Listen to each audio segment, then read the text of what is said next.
ശ്രീ സംഷാദ് മരക്കാർ, ഈ കാര്യത്തിൽ നിങ്ങളുടെ നിലപാട് എന്താണ്? ഇപ്പോൾ CPI ഇതിൻ്റെ കൃത്യമായ നിലപാട് പറയുന്നു. മുഖ്യമന്ത്രിയും അദ്ദേഹം എന്താണ് ഈ പദ്ധതിയുമായി ബന്ധപ്പെട്ട് അദ്ദേഹത്തിന് പറയാനുള്ളത് എന്നത് പറഞ്ഞു കഴിഞ്ഞിരിക്കുന്നു. ഇതിൽ വയനാട് ജില്ലാ പഞ്ചായത്ത് പ്രസിഡന്റ് കൂടിയാണ് താങ്കൾ. ഈ ദുരന്തമുഖത്ത് നിൽക്കുന്ന ആളാണ്. അപ്പോൾ ഇങ്ങനെ ഒരു ഇരട്ട തുരങ്കപാത, അതിന് നമുക്ക് ഗുണഗണങ്ങൾ ഒരുപാട് പറയാനുണ്ട്. നിലവിലുള്ള വയനാട് ചുരം അത് ഏത് തരത്തിലേക്കാണ് പല സമയത്തും ബുദ്ധിമുട്ടുണ്ടാക്കുന്നത്, ഗതാഗതക്കുരുക്കുണ്ടാകുന്നുണ്ട്. അപ്പോൾ അത് ആളുകൾക്ക് പെട്ടെന്ന് അതിൻ്റെ ഒരു ഫലം ലഭിക്കാത്ത തരത്തിലേക്ക് കൂടുതൽ സമയമെടുത്തുള്ള യാത്ര, ഇങ്ങനെയൊക്കെയുള്ള കാര്യങ്ങൾക്ക്, കൂടാതെ ടൂറിസം, വ്യവസായം, ഇങ്ങനെയൊക്കെ പല കാര്യങ്ങൾ നമ്മളിങ്ങനെ എണ്ണി പറയുകയാണ്. ഈ ഇരട്ട തുരങ്കപാത വരുമ്പോൾ തീർച്ചയായും വികസനം വേണം, നമുക്ക് അതില്ലാതെ മുന്നോട്ട് പോകാനും പറ്റില്ല. പക്ഷേ ഈ നിലവിലെ സാഹചര്യത്തിൽ നിങ്ങൾ ഇതിലൊരു ആശങ്കയ്ക്ക് വകയുണ്ട് എന്ന് കരുതുന്നുണ്ടോ?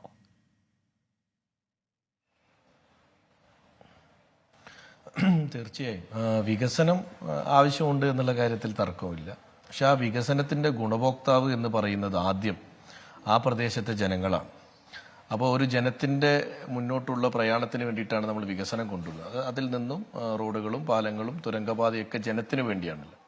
ഇപ്പം നിലവിൽ മുണ്ടക്കൈ ചൂരൽമല ദുരന്തം ഉണ്ടായതിനു ശേഷം നമ്മുടെ പ്രദേശത്തെ ആളുകളുടെ ആകാംക്ഷയും അവരുടെ ഭയവും മഴയാണ്. അപ്പോൾ ആ ഭയമുള്ള സ്ഥലത്ത് നമ്മളൊരു തുരങ്കപാത മുന്നേ പ്രഖ്യാപിച്ചതാണ്, അതിൻ്റെ തറക്കല്ലിടലൊക്കെ നടത്തിയതുമാണ്. പക്ഷെ അന്നില്ലാത്തൊരാശങ്ക ജനങ്ങളിൽ ഉണ്ടായിട്ടുണ്ട് എന്നുള്ള കാര്യത്തിൽ തർക്കമില്ല. ചിലപ്പോൾ അതിനോട് അന്ന് ഒരു വികസനം എന്നുള്ള രീതിയിൽ യോജിച്ച പലർക്കും ചില വിയോജിപ്പുകൾ ഉണ്ടായിട്ടുണ്ട്. കാരണം ഇത്രയും വലിയ ഒരു ലാൻഡ് സ്ലൈഡ് ഈ മുണ്ടക്കൈയിൽ ഉണ്ടാകുമെന്ന് ഒരു പ്രഡിക്റ്റും നമ്മൾ ചെയ്തിട്ടില്ല. ആർക്കും അങ്ങനെ പ്രഡിക്റ്റ് ചെയ്യാൻ പറ്റത്തുമില്ല.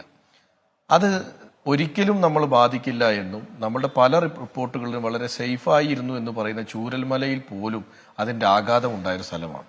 മുണ്ടക്കൈയും പുഞ്ചിരിമലയും ഒരു പ്രോൺ ഏരിയ ആണെങ്കിലും ചൂരൽമല സ്കൂൾ റോഡിൻ്റെ ഭാഗം അത്ര വലിയ പ്രോൺ ഏരിയ അല്ല. പക്ഷെ ഏറ്റവും കൂടുതൽ കാഷ്വാലിറ്റി നമുക്ക് സംഭവിച്ചത് ഈ ചൂരൽമല സ്കൂൾ റോഡിനാണ്. അപ്പോൾ ഇതിൻ്റെ ഒരു വ്യാപ്തി വളരെ വലുതാണ്. അതിന് തൊട്ടടുത്താണ് പുത്തുമല. പുത്തുമല ഒരു ദുരന്തം ഉണ്ടായതാണ് കഴിഞ്ഞ ദിവസം. നമ്മൾ അവിടെ ശവടക്ക് നടക്കുന്ന സമയത്ത് പെയ്തൊരു മഴയിൽ അവിടെ നിന്ന് ആളുകൾ ഓടി മാറേണ്ട സാഹചര്യം ഉണ്ടായി. പിന്നെ അവിടുത്തെ ഒരു സാഹചര്യം അങ്ങനെയാണ്. അതിന് തൊട്ടടുത്താണ് കള്ളാടി. കള്ളാടിയിലാണ് കഴിഞ്ഞ ദിവസങ്ങളിൽ ഏറ്റവും ശക്തമായ മഴ പെയ്തു എന്ന് രേഖപ്പെടുത്തുന്നത്. അതിന് തൊട്ടടുത്താണ് ഈ തുരങ്കപാതയുടെ തുടക്കം എന്ന് പറയുന്നത്. ഇതെല്ലാം ഒരേ ബെൽറ്റിലാണ്. മുണ്ടക്കൈ, ചൂരൽമല, പുത്തുമല, കള്ളാടി, ഈ തുരങ്കപാതയുടെ സ്റ്റാർട്ടിങ്. അപ്പോൾ ഇതിനകത്തൊരു പുനർചിന്തനം ആവശ്യമാണ്. വികസനം എന്ന് പറയുന്നത് നേരത്തെ താങ്കൾ പറഞ്ഞതുപോലെ ചുരം ബദൽ പാതയാണ്, അല്ലെങ്കിൽ ചുരത്തിൻ്റെ ട്രാഫിക്കിൻ്റെ പ്രയാസം പരിഹരിക്കാനാണ് നമ്മൾ ഫസ്റ്റ് പ്രയോറിറ്റി കൊടുക്കുന്നതെങ്കിൽ നമുക്ക് പടിഞ്ഞാറത്തറയിലെ പൂഴിത്തോട് ബദൽ റോഡ് എന്ന് പറയുന്ന ഒരു ഓപ്ഷൻ നമുക്കവിടെ ഉണ്ട്. ഇത്രയും തുക നമുക്ക് ഒരിക്കലും ചെലവ് ചെയ്യേണ്ടാത്ത, അതിന് നിയമ തടസ്സങ്ങളില്ല എന്നൊന്നും ഞാൻ പറയുന്നില്ല. ഫോറസ്റ്റുമായി ബന്ധപ്പെട്ട നിയമ തടസ്സങ്ങളുണ്ട്. അത് മാറ്റാനുള്ള ശ്രമം എല്ലാവരും ചേർന്ന് വയനാട്ടിൽ ശ്രമിച്ചുകൊണ്ടിരിക്കുന്നതാണ്. അതൊരു പോസിബിലിറ്റിയാണ്. ഒന്ന് ചുരത്തിൻ്റെ ഡെവലപ്മെൻറ്റ്സ്, അതായത് ചുരത്തിൻ്റെ ഡെവലപ്മെൻറ്റ്സിനെ കുറിച്ച് നമുക്ക് കുറച്ച് വളവുകളിലൊക്കെ ഫോറസ്റ്റ് ഭൂമി വിട്ടു തന്നിട്ട് അതുപോലും നമ്മൾ ഡെവലപ്പ് ചെയ്തിട്ടില്ല ഇതുവരെ. അതിൻ്റെ ഡെവലപ്മെൻറ്റ്സും നമുക്ക് ചെയ്യാം. കാരണം രണ്ട് രീതിയിൽ ദേശീയപാത ഡെവലപ്മെൻറ്റ്സ് ഉണ്ട്. ലക്കിടി ടു കൊല്ലകൽ മുത്തങ്ങ വഴി പോകുന്നൊരു നിർമ്മാണ പ്രവർത്തനം വരുന്നുണ്ട്. പുതുപ്പാടി വരെ അല്ലെങ്കിൽ അടിവാരം വരെയുള്ള ഒരു റീച്ചും ഉണ്ട്.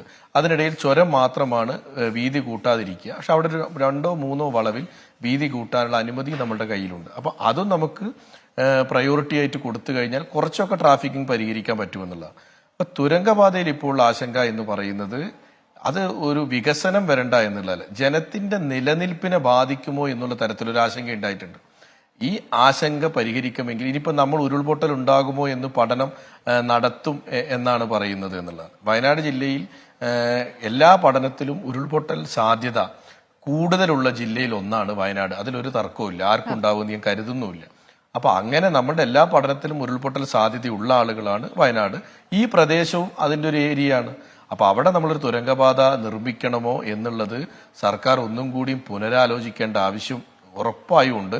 അത് ഇവിടുത്തെ ആളുകൾക്കും ആ അഭിപ്രായമുണ്ട് എന്നുള്ളത് ഞാൻ ഇന്ന് കുറച്ച് ആളുകളോട് സംസാരിച്ചപ്പോൾ അവർക്കും ഈ ഒരു പ്രയാസം അവരും പറയുന്നുണ്ട് എന്നുള്ളതാണ്. കാരണം ഈ ഒരു ഒരേ ടെറിട്ടറിയിൽ ഉരുൾപൊട്ടൽ നടക്കുകയും അതിനടുത്തൊരു തുരങ്കപാത കൂടെ വളരെ സമീപത്ത് വരികയും ചെയ്യുന്നുണ്ടാവുന്നുള്ള പ്രയാസത്തെക്കുറിച്ചും അവർക്കും ആശങ്കയുണ്ട്. സർക്കാർ ഇതൊരു പുനരാലോചന നടത്തുന്നതായിരിക്കും ഏറ്റവും ഉചിതമായ തീരുമാനം.